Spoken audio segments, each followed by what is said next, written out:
Hey there, welcome to the Final Wager. I'm Keith Williams. Today we're talking about the second week of season 39. I've got 3 situations lined up for you, so let's dive right in. As you might have guessed from my previous video, I'm going to start by talking about Monday's game, and we'll start with the Daily Double at the end of the Double Jeopardy round, what I like to call the Penultimate Wager. So Emmett found the Daily Double, second Daily Double, on the final clue of Double Jeopardy. He's in the lead with 10,000. Suzanne, Jason pretty tight behind him, very closely bunched together, 86 and 84. If you're Emmett, you have 2 choices here. You have 2 possible options. One is, do I want to put this away now, try to lock the game up now? In this case, he'd want to wager at least 72.01, putting the game out of reach for his opponents. If he's wrong, it's going to leave him with 27.99, which is not great, but you know how people wager. That might play to his advantage. I don't know. If he doesn't feel great about the $2,000 clue in Call of the Wild, he can instead try to stay in first place going into Final Jeopardy. He can guarantee that by wagering a very small amount, as low as $5 according to the rules. Ideally, he would want to maintain a bigger gap between first and second than between second and third. As I believe we talked about last week, if second place is closer to third place than they are to first place, they're in kind of a pickle, and usually they have to wager everything, so that forces them into a bad decision most of the time. So I would wager something like 1,000. That way, if he's wrong, he's gonna have 9,000 left over. $400 difference between him and Suzanne, which is greater than the 200 difference between Suzanne and Jason. He did not do that. Apparently, he thought he had to wager at least the minimum value of the clue, or whatever the value of the clue is, was the minimum required daily double wager, which was 2,000, and that's what he did. So now he's in third place with 8,000. Suzanne now finds herself in the lead, unexpectedly. 8,600, Jason's still at 8,400. I'm only going to focus on Suzanne and Emmett really here, because Jason's kind of in a tough spot with these close scores. To cover Jason, we'll have 16, 8. She's going to want to wager, Suzanne's going to wager at least 8,200.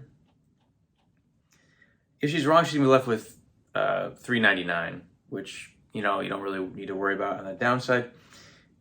If Emmett doubles up, he's going to have 16,000. Jason's going to want to wager at least 7,600. So if he's wrong, he's going to be left with 800. And so that means Emmett's going to want to wager at most, to stay above that, 7,200. If you're Emmett, you're going to want to also cover 0 or, double the 0 cover wager. The difference between him and Suzanne is 600.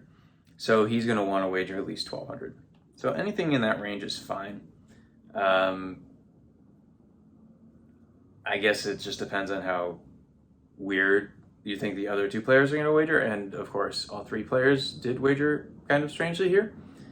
Suzanne, most of all, with 6,000, not even covering the all-in wagers from the other players. I don't see what the point of that wager is. I've seen enough of these that nothing surprises me anymore. Anyway, Emmett won. He came back the next day. Let's talk about Friday's game now. This is another interesting situation. We've got Michael in the lead with 11,400. Navid in second with 8,600, and Jenny with 4,600. Let's just go through the calculations. Navid doubles up, he's going to have 17.2 again. Seen that number before. Yeah, close to it anyway. Michael to cover is going to want to wager 5,800, so 58 on the upside.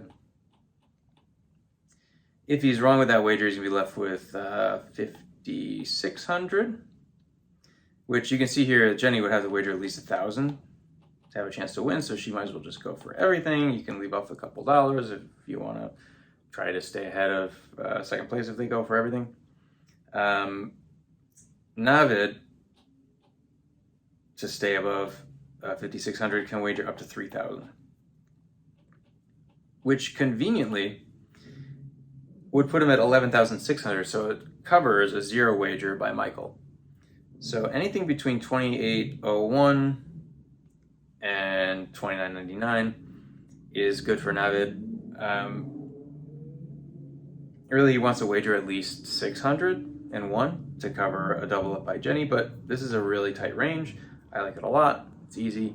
If Michael thinks that Navid's going to play like that, he's going to do like a 3,000 wager. He could go for 201. I don't like that so much.